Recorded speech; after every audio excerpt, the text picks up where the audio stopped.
ॐ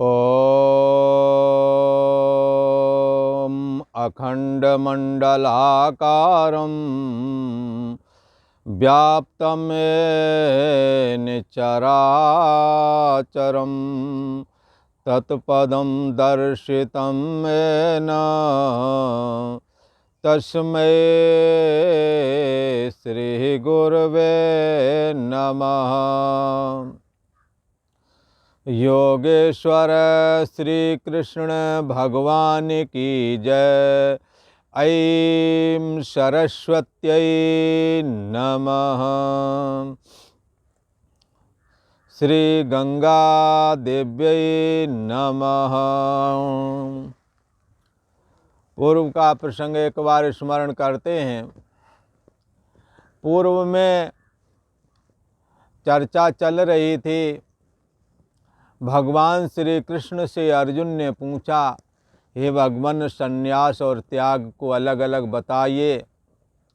भगवान श्री कृष्ण ने कहा, संन्यास का सीधा सा अर्थ है कामनाएं यदि त्याग दी संन्यास हो गया। कामनाओं को हृदय में रखे हुए हो तो अभी संन्यास नहीं हुआ है, ऐसा समझना चाहिए।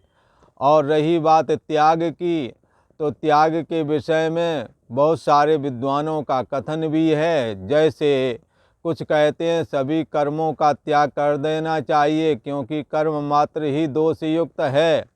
तो कई कहते हैं कि सभी कर्मों को मत त्याग करो, सभी कर्मों के फल का त्याग कर दो।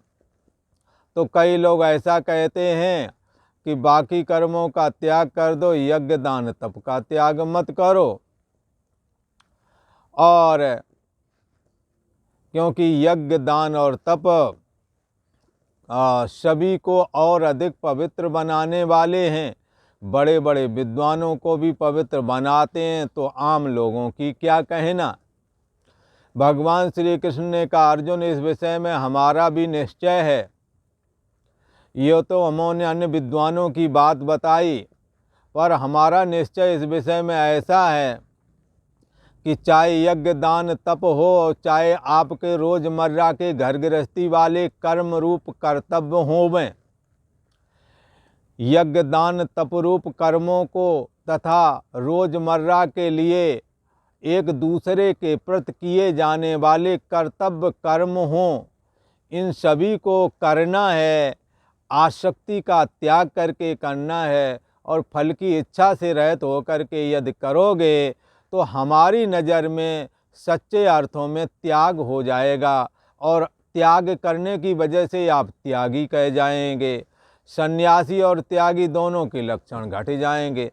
साथ में यदि कामनाओं का भी त्याग कर दिया और राग द्वेष भी यदि हटा लिया तो भगवान ने पूर्व में ही कह दिया था, गया सा नित्य सन्यासी न द्वेष्ट न कांक्षति। वो तो नित्य ही सन्यासी है जो कामनाओं को जिन्होंने त्याग कर दिया है, और कामना और स्वार्थ के चलते जो राग द्वेष है उसका भी जिन्होंने त्याग कर दिया है। जिसके अंदर कामनाएं नहीं, जिसके अंदर राग द्वेष नहीं है, वो तो नित्य सन्यासी ही है। भले ही वो गैरिक वस्त्र ना पहने, पर वो सन्यासी कहने के योग्य है। ऐसा भगवान श्री कृष्ण ने अर्जुन के प्रति कहा। अर्जुन को एक बात और बताई भगवान श्री कृष्ण ने कि कर्मों की आसक्ति और फल का ही केवल त्याग कर सकते हैं और हमारे आपके हाथ में कुछ है भी नहीं। क्योंकि हे अर्जुन, देहधारी ये संपूर्ण मनुष्य लोग जो यहाँ हैं, ये मृत्युलोक में रहने वाला ये पुरुष, ये मनुष्य संपूर्ण कर्मों का संपूर्ण कर्मों का संपूर्णता से त्याग नहीं कर सकता है। यदि जीवन धारण करना है तो आपको कुछ ना कुछ करना पड़ेगा। तब किसी ने कहा हम आंखें बंद करके बैठ जाएंगे, हम कुछ नहीं करेंगे, तो हम कर्मों का त्याग कर लेंगे ऐसे इस तरह से। तो उनको ऐसा समझना चाहिए कि जब आप बैठेंगे तो बैठने से आपका भोजन पच जाएगा, आपको भूख भी लगेगा, तो काम तो हो गया, क्रिया तो हो रही है। आपकी नस नाड़ियों का खून दौड़ रहा है, मन भी इधर उधर दौड़ रहा है, मानसिक कर्म भी हो रहा है, शारीरिक कर्म भी हो रहा है, और कानों में कोई शब्द आया तो वो भी आप पहचान जाएंगे और बदले में कुछ बोलने का जी करेगा। जैसे एक मौनी थे, बोलते नहीं थे, पर किसी ने उन्हें कुछ गालियां सुना दी तो फिर वो बहुत गुस्सा हुए। बोल मौन का व्रत था, इसलिए वो अपने ओंठ चबा रहे थे, अपने ऊपर ही, अपने शरीर पर ही थप्पड़ मार रहे थे। तो क्या है, बोलने की पूरी इच्छा है और जवाब देने की इच्छा है, क्रिया तो हो गई, बोले भले ही नहीं परंतु बोल तो गए। एक मौनी रहे, वो मौन थे, और मौन रहना अच्छी बात है, सभी को मौन का अभ्यास जरूर रहना चाहिए, परंतु सच्चे अर्थों में मौन रहना ही साधना में सहायक होता है। जैसे वो कागज़ में लिख कर के बताते रहे और सो जाते थे तो सपने में बहुत तेज बोलते भी थे। तो इस प्रकार का मौन अर्थात बोलने की बड़ी उत्कट इच्छा है पर बोल नहीं पा रहे, नियम जो ले लिया है, ऐसे मौन की अपेक्षा बोल लें वो ज़्यादा ही बेहतर है, क्योंकि सपने में वैसे भी आपकी आवाज़ें निकल रही हैं। भगवान श्री कृष्ण इसी बात को कह रहे हैं कि आप कर्म किए बगैर नहीं रह सकते, कर्मों का संपूर्णता से त्याग नहीं कर सकते, क्योंकि ये प्रकृति के गुण आपको परवश करके, जैसे सतोगुण आया आपके अंदर ज्ञान वैराग भक्ति वाले काम होने ही लगेंगे, आप चाहो ना चाहो। यदि आप रजोगुणी हैं तो आपकी प्रीति घर गृहस्थी के कामों में हो जाएगी और दिन रात उन्हीं को करने में लगे रहेंगे और अपना तथा अपने परिवार को ठीक करने के लिए सारा जीवन दांव पर लगाएंगे, पर बाद में आपके बच्चे यही बोलेंगे हमारे लिए तुमने किया क्या है ये बताओ पहले, हैं जो तुम कहो हमने तुम्हें पढ़ाया लिखाया, तब उनका जवाब होगा ये तो सारी दुनिया करती है, तुमने कौन सा अलग कर दिया है। तो इनके लिए कोई दुनिया से अलग क्रिया करके दिखाओ तब ये एहसान माने, पर दुनिया से अलग कोई क्रिया करोगे तो भी नहीं मानेंगे, क्योंकि ये मानने वाले हैं ही नहीं। आप जिसके प्रति अधिक मोह से ग्रसित होकर अधिक से अधिक उसे सुविधा देंगे, अधिक से अधिक उसके लिए काम आएंगे, अधिक से अधिक जितना करेंगे उसके द्वारा उतना ही जवाब भी आपको उतना ही कड़वा लगेगा, भले ही वो उतना कड़वा ना बोले पर आपको लगेगा, क्योंकि जितना आप करेंगे उतनी ही आपकी अपेक्षाएं बढ़ जाएंगी। अगला आदमी आज के ज़माने में विचरने वाला वो एहसानमंद नहीं हो रहा है। आज का नया युवा जितना भी है आप कितना भी कर दो पर वो एहसानमंद नहीं हो रहे हैं। आप जी लगा कर के अपनी सारी तनख्वाह लगा कर उसकी फीस चलावें, अच्छा है, चलाना भी चाहिए, पढ़ाना भी चाहिए। यहाँ ये कहने का अभिप्राय नहीं है कि आप ऐसा ना करें, यदि नहीं करेंगे आप पिछड़ जाएंगे। शिक्षा में बच्चों को पिछड़ जाना ठीक नहीं है, इसलिए पढ़ाना बहुत ज़रूरी है, पर मानसिकता की जो है चर्चा वो तो करनी ही पड़ेगी। इस मानसिकता को बदले बगैर हमारा आपका हित नहीं हो सकता है। इसलिए जितना ही हम आप दूसरों के लिए करते हैं हाँ उतना ही वो हमारे से कुछ अलग ही तरीके का बर्ताव करता है। संसार में रहने वाले हर एक की एक ही शिकायत है कि हमों इसके लिए इतना किया, सारी तनख्वाह फीस में दी, ऐसा किया वैसा किया, कुछ खुद कोई शौक़ नहीं किया, खाए पिए नहीं, पर ऐसे पढ़ाया, पर ये विदेश गया वहीं को होके रह गया, वहीं विवाह कर लिया। हम तो तरस गए कि ये आ जाता, आता भी नहीं है। कई तो गोविंदाय नमो नमः हो गए, वो परदेश में नौकरी रखा पाए कि कहीं जाऊंगा तो छूट जाएगा, आ पाऊँगा कि नहीं आ पाऊँगा, तरह तरह की समस्याएं। कई विदेश जा कर के उनकी वहाँ की नागरिकता पाने के लिए यहाँ माँ बाप ख़त्म हो गए तो भी नहीं आए कि जरा से चले गए तो फिर ठीक नहीं रहेगा। इस तरह से बहुत सारी बातें हैं जिनके चलते घर गृहस्थी में लगा हुआ ये जीव, ये मनुष्य अपने समस्त कर्मों का निर्वहन करता हुआ भी अंत तो गत्वा अतृप्त और अपने कार्यों को अधूरा छोड़ करके ही तथा सभी से असंतुष्ट होकर के ही इस संसार से जाना पड़ता है। एक अपने यहाँ आए थे और उन्होंने अपने बच्चों के लिए सब कुछ जो कोई एक बाप करता है किया। अब वो वहाँ पर आपस में झगड़ गए, यहाँ बैठे, मोबाइल खुला पड़ा था तो बोल रहे थे ये हमारा पिता है, यदि कहीं मिल जाए तो मैं इसे बताऊंगा। तो वो इनको आवाज़ यहाँ सुनाई पड़ रही थी। अब वो कहते हैं कि अब कितना करें, क्या करें, जब हम सब कुछ करते हैं तो हमारी ये दशा है, और जब हम वहाँ हैं भी नहीं, मैं यहाँ हरिद्वार में बैठा हूँ। तो इस तरह की शिकवा शिकायत, ना ही कश्चित क्षणमपि जात तिष्ठत्ति कर्म कृत। आप किसी भी क्षण कर्म के बगैर नहीं रह सकते हैं, परंतु ये आपका किया जाने वाला कर्म रजोगुणी होने की वजह से रजसस्तु फलम दुखम, रजोगुण का फल दुख ही होता है। अतः घर गृहस्थी का जीवन जीने वाले जब शास्त्र और सतशास्त्र और साधुओं के बताए हुए मार्ग पर जब नहीं चलते तो इन्हों का किया कराया भी एक सुखमय जीवन नहीं दे पाता। किया कराया इनका कर्तव्य, क्योंकि स्वार्थ से प्रेरित हैं, मोह से प्रेरित हैं, इसलिए इनको घर गृहस्थी के जीवन में भी वो संतुष्टि नहीं मिलती जो मिलनी चाहिए थी।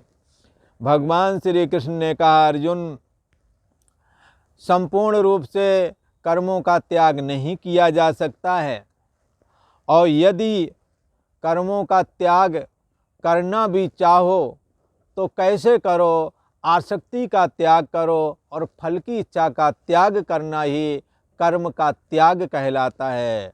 इसलिए संन्यास और त्याग का भली बात निरूपण करके भगवान श्री कृष्ण ने कहा, हे अर्जुन, करने वाली इंद्रियां, शरीर, मन आदि हैं, और कोई भी क्रिया जब भी होती है तो उसके 5 कारण होते हैं। अधिष्ठान होता है, कर्ता होता है, और विभिन्न प्रकार के साधन अर्थात करण होते हैं, और अनेक प्रकार की चेष्टाएं, तथा 5वें नंबर का दैव। ये 5 चीज़ें मिलकर के कर्म करने में के लिए विवश करते हैं, और ये 5 चीज़ें यदि नहीं हों तो कर्म नहीं संभव है। भगवान श्री कृष्ण ने कहा, यदि करने वाला कोई है तो ये 5 हैं, अधिष्ठान, कर्ता, करण, विविध चेष्टा और दैवम चैवात्र पंचमम। ये 5 कारण कर्म के होने में हैं, परंतु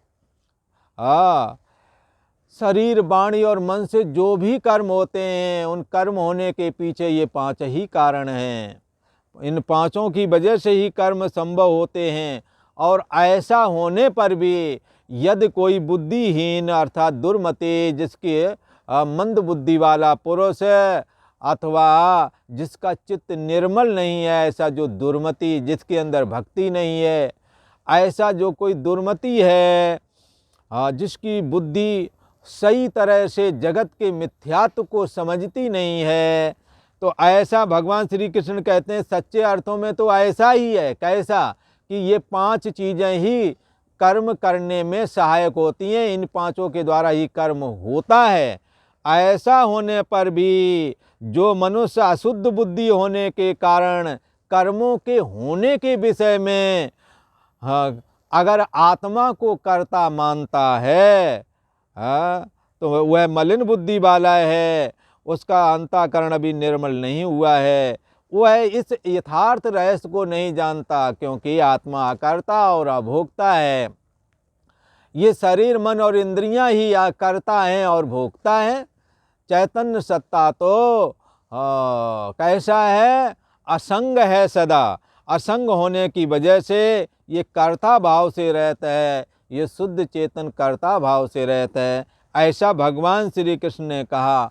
और भगवान श्री कृष्ण तो ये कहते हैं, हे अर्जुन, कर्तापन का अभिमान जिसके अंदर नहीं है, वो कर्म करे तो भी उसे कर्म नहीं बांधते, चाहे वो कर्म अच्छे करे या गंदे करे।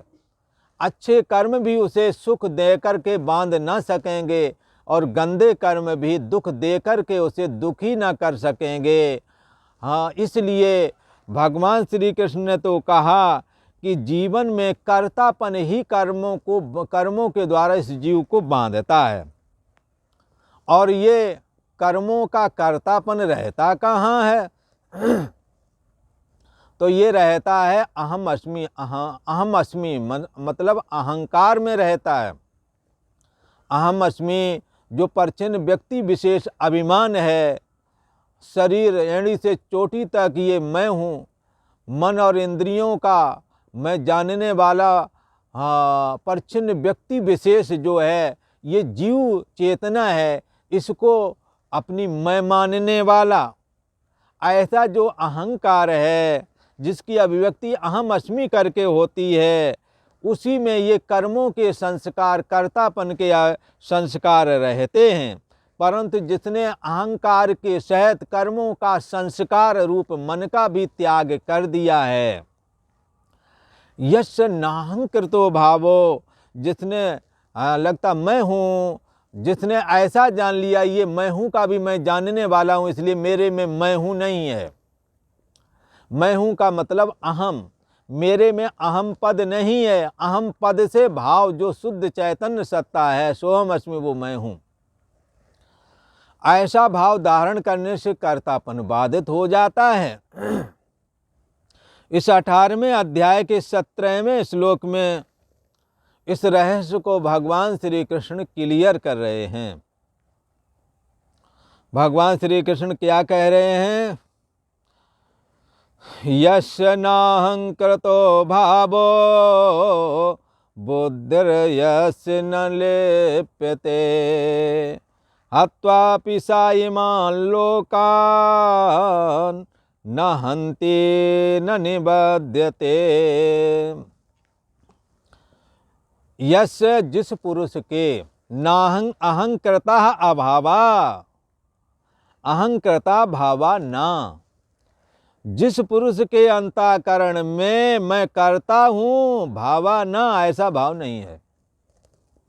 जिस पुरुष के अंतःकरण में मैं करता हूँ ऐसा भाव नहीं है। अच्छा, यश बुद्धि न लिप्यते, परंतु और साथ में क्या है? जिसकी बुद्धि कहीं पर भी आसक्त नहीं है, न किसी देश में, न किसी काल में आसक्त है, न किसी वस्तु विशेष में आसक्त है। भगवान श्री कृष्ण कहते हैं जिस पुरुष के अंतःकरण में मैं करता हूँ ऐसा भाव नहीं है, यश बुद्धि न लिप्यते, तथा जिसकी बुद्धि सांसारिक पद पदार्थों में लिप्त नहीं है, आसक्त नहीं है। आसक्त होती ही नहीं, चाहे जो पदार्थ है सेवन कर लेगा पर आसक्त नहीं होता। निरासक्त होकर के भोजन आदि और पद पदार्थ का लेना देना निरासक्त भाव से होकर के करता है। भगवान श्री कृष्ण ने कहा जिसके अंतःकरण में मैं करता हूँ ऐसा भाव नहीं है, तथा जिसकी बुद्धि सांसारिक पद पदार्थों में और कर्मों में लिपायमान नहीं होती। सा इमान लोकान हत्वापि, वह पुरुष है हे अर्जुन, तुम जो युद्ध के लिए डर रहे हो और सोच रहे हो कि सब मर जाएंगे, कोई नहीं बचेगा, तो पहले ही भगवान ने कह दिया न जायते म्रियते व कदाचिन अंतर्यामी आत्मा, न जन्मता है न मरता है, न हन्यते हन्यमाने शरीरे, शरीर के मरने पर भी नहीं मरता है। और यदि इसी तरह से डरते रहो युद्ध के लिए तो अधर्मी आतताई लोग अधर्म करके हिंसा करके आपके समाज को नष्ट कर देंगे, धर्म का समूल नाश कर डालेंगे। इसलिए हिंसक जो आतताई लोग हैं, जो समाज का विनाश करने पर उतारू हैं, जो भोली भाली जनता को पीड़ित करते हैं, ऐसे आतताइयों का, अधर्मियों का, संसार को नाश करने पर उतारू लोगों का मारना पाप नहीं धर्म है। और एक राजा को ये करना चाहिए, राजा ही नहीं करेगा तो प्रजा बेचारी मारी जाएगी। फिर प्रजा को राजा बनाने का क्या फ़ायदा मिला? तुम्हें अपना राजा प्रजा मानती है तो तुम्हारा कर्तव्य बनता है कि तुम शत्रुओं का मुकाबला करो। हे अर्जुन, यदि तुम्हारे अंदर मैं करता हूँ ऐसा भाव नहीं है और सांसारिक पद पदार्थों में यदि तुम्हारी बुद्धि लेपायमान नहीं है, कहीं आसक्त नहीं है, तो हे अर्जुन, हाँ, यदि कोई ऐसा पुरुष है, चाहे तुम हो चाहे और हो, तो वह ईमान लोकान हत्वा, इन संपूर्ण लोकों को मार डाले। न ऐसा मार डालने पर भी न हंति न निबद्धते, ना तो उसे मारने का पाप लगेगा और ना ही वो मारता है। अंतर्यामी आत्मा में अहम है और वो किसी की हिंसा करता नहीं। हिंसा होवेगी शरीर मन और इंद्रियों के द्वारा, उससे उसका नाता कोई है नहीं।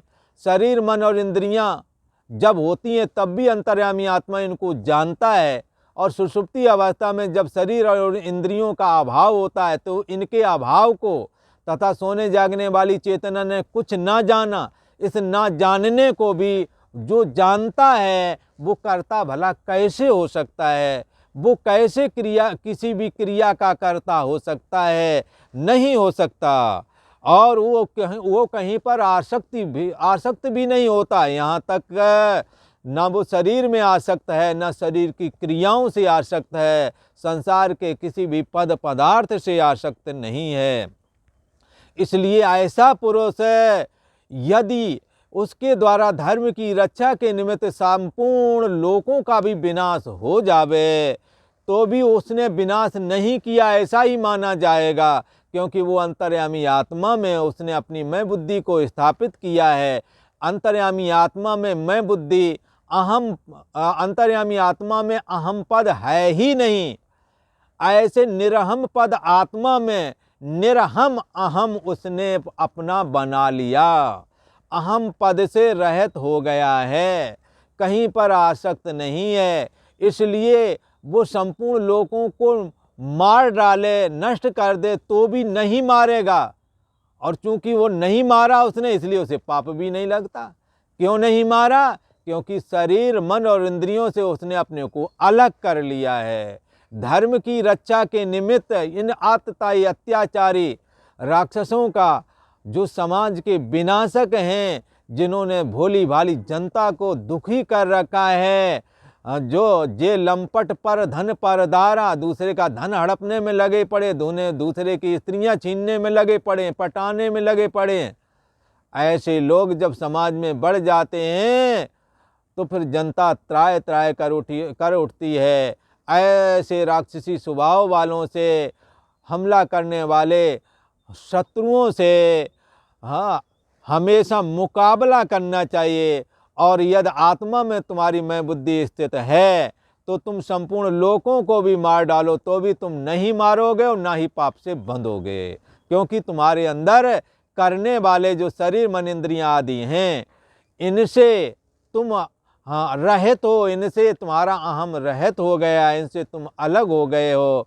और करने वाला पहले ही भगवान ने बता दिया, अधिष्ठान कर्ता, विविध प्रकार की चेष्टाएं और विविध प्रकार के साधन तथा पंचम दैव, ये 5 ही किसी भी क्रिया के करने के लिए हेतु यानी कारण बताए गए हैं। तो ये 5 प्रकार के हेतुओं में आत्मा तो है नहीं, लिहाजा आत्मा अकर्ता है, आत्मा निरहम पद है, कहीं भी आसक्त नहीं होता है।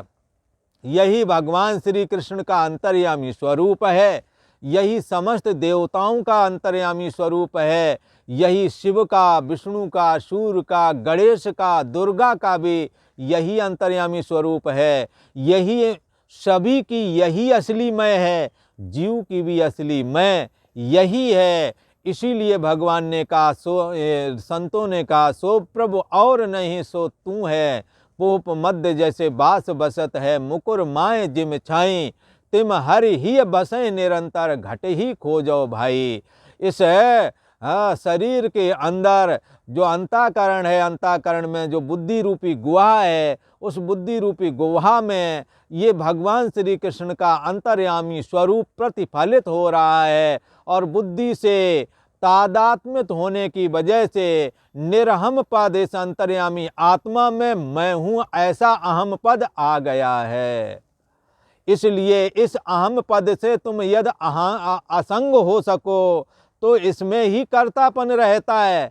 यदि अहम पद से असंग हो गए तो कर्तापन भी चला गया। यदि अहम पद से आपने अपने को अलग कर लिया तो अहम पद में रहने वाला कर्तापन से भी तुमने अपने को अलग कर लिया।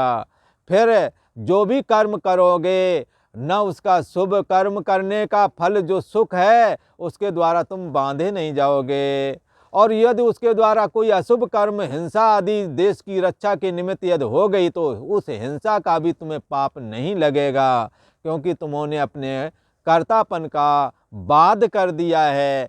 कर्तापन जिसमें जिस अहम में रहता है उस अहम से भी अपने को अलग कर लिया है। इसीलिए भगवान श्री कृष्ण ने कहा यस्य नाहंकृतो भावो बुद्धिर यस्य न लिप्यते न हत्वापि सा इमान लोकान न हंति न निबध्यते। जिस पुरुष के अंतःकरण में मैं करता हूँ ऐसा भाव नहीं है तथा जिसकी बुद्धि सांसारिक पद पदार्थों में और समस्त कर्मों में कहीं पर भी लिपायमान नहीं होती, अर्थात कहीं पर आसक्त नहीं होती, वह पुरुष इन संपूर्ण लोकों को मार करके भी हे अर्जुन वो कर्तापन से रहित होने की वजह से, अहम पद से रहित होने की वजह से वास्तव में ना तो किसी को मारता है और ना ही पाप से बंधता है। ऐसा भगवान श्री कृष्ण ने कहा। अब भगवान श्री कृष्ण कहते हैं हे अर्जुन ये तो बताया कि किस तरह से हर एक प्राणी का, हर एक जीव का, हर एक मनुष्य का जो अंतर्यामी स्वरूप है वो सदा असंग है, निर्लेप है। अब भगवान श्री कृष्ण कह रहे हैं कि हे अर्जुन कर्म कैसे होते हैं इसके विषय में भगवान कुछ बताना चाहते हैं। तो आज इस विषय में ये 18वें अध्याय का 18वां ही श्लोक है जिसमें भगवान कह रहे हैं क्या ज्ञानम ज्ञेयम परिज्ञाता त्रिवृधा कर्म चोदना करणम कर्म करते ते त्रिवृधा कर्म संगः। त्रिवृधा कर्म संग्रह। ज्ञानम ज्ञेयम परिज्ञाता त्रिवृधा कर्म चोदना, अर्थात ज्ञाता ज्ञान और ज्ञेय त्रिपुटी 3 प्रकार की होती, 3 के पुट बराबर त्रिपुटी। जैसे ज्ञाता अंतःकरण, ज्ञाता ज्ञान ज्ञेय और वृत्ति ज्ञान हो गई और सामने जो दृश्य है वो ज्ञेय हो गया है। जैसे दृष्टा अंतःकरण दृष्टा हो गया है और दृष्टि नेत्र की हो गई, आगे जो दिखता है वो दृश्य हो गया है। इसी प्रकार प्रमाता, प्रमाण और फिर प्रमेय, ये 3 प्रकार के जो समूह हैं उनको त्रिपुटी बोलते हैं। दृष्टा, दृष्टि, दर्शन, प्रमाता, प्रमाण, प्रमेय, ज्ञाता, ज्ञान, ज्ञेय, इस प्रकार से त्रिपुटी बनती है। इसी प्रकार से हर एक की त्रिपुटी बन जाती है। श्रोता और श्रोत्र और शब्द त्रिपुटी हो गई। इसी प्रकार पूरी 14 त्रिपुटियाँ होती हैं। 10 इंद्रियां हैं ना, 5 ज्ञानेंद्रियां, 5 कर्मेंद्रियां और भीतर वाली 4 इंद्रियां मन बुद्धि चित्त अहंकार, जिसको अंतःकरण भी बोलते हैं। ये मिला करके 14 हो गए। 14 की त्रिपुटियां भी, 14 इंद्रियों की त्रिपुटियां भी 14 बन जाती हैं। इन त्रिपुटियों के माध्यम से ही हमें किसी का भी ज्ञान होता है। जैसे मैं आगे कोई, मान लो आगे कोई सेव रखा हुआ मेज पर, उसे हम देख रहे हैं, तो इसको देखने के लिए हमें 3 चीज़ों की ज़रूरत पड़ेगी। पहला तो हमारा होना, तो हमारा होना मतलब प्रमाता हो गया, और प्रमाण आँखें होगी तब देखेगा सेव, और फिर हाथ होवेगा तो उसे उठाओगे जा करके। तो 3 चीज़ें हो गई ना, प्रमाता, ये प्रमाता हो गए तुम, या कर्ता, करण और कर्म, ये सामने सेव रखा हुआ है। तो ये इसी प्रकार से ये त्रिपुटी के द्वारा ही सारे कार्य सिद्ध होते हैं। भगवान श्री कृष्ण कहते हैं ज्ञाता ज्ञान ज्ञेय, यह 3 प्रकार का कर्म प्रेरणा है ज्ञान इंद्रियों के द्वारा। जब ज्ञाता ज्ञान ज्ञेय, मान लो आप किसी को आगे रखी हुई चीज़ को जान रहे हो तो आप ज्ञाता हो गए। नेत्र से जो वृत्ति निकली वो ज्ञान स्वरूप है। अंतःकरण जो है ना, जब ज्ञान के रूप में परिणत होवेगा तो आगे रखी हुई वस्तु का ज्ञान होता है। तो ज्ञाता ज्ञान ज्ञेय जो आगे वस्तु है वो जानने में आ जाएगी। तो इस प्रकार से 3 प्रकार की कर्म प्रेरणा है। इसी प्रकार से 3 प्रकार की त्रिपुटी बनती हैं। और चूंकि 14 इंद्रियां हैं, 10 बाहर वाली और 4 भीतर वाली, जिसको अंतःकरण बोलते हैं, इस 14 प्रकार की त्रिपुटियां भी बनती हैं। ये कैसे हैं? कर्म प्रेरणा, कर्म की प्रेरणा इस प्रकार से मिलती है, कर्म इस प्रकार से संभव होता है। तो अब आगे कहते हैं ज्ञाता ज्ञानम गेहम त्रिविधः कर्म चोदना। ज्ञाता ज्ञान और गेह यह 3 प्रकार का कर्म प्रेरणा कहलाता है। और कर्ता करण कर्म, कर्ता करण और क्रिया। कर्ता आप हो गए, करण इंद्रियां हाथ वगैरह हो गए, हाथ पैर वाणी, तो ये करण कहलाते हैं। कर्ता करण और क्रिया 3 प्रकार से ये कर्म का संग्रह होता है। यदि कोई तुमने कर्म करना तो पहले नंबर कर्ता होना चाहिए, फिर करण साधन होना चाहिए, हाथ साधन है, और फिर ये चीज़ उठा ली लो तो क्रिया हो गई। तो 3 प्रकार से तो कर्म का संग्रह किया जाता है। हमें ये चीज़ उठानी है तो पहले कर्ता चाहिए, फिर कर्ता तो हम ही अंतःकरण सभी का कर्ता होता है, और फिर उठाने के लिए हाथ ये साधन है, ये कर्म है, ये उठा लिया। इसी प्रकार ज्ञान वाले में अब मान लो सामने कोई चीज़ रखी है, अब उसकी जानकारी तुमने करना, तो हमें क्या बनना पड़ेगा? ज्ञाता।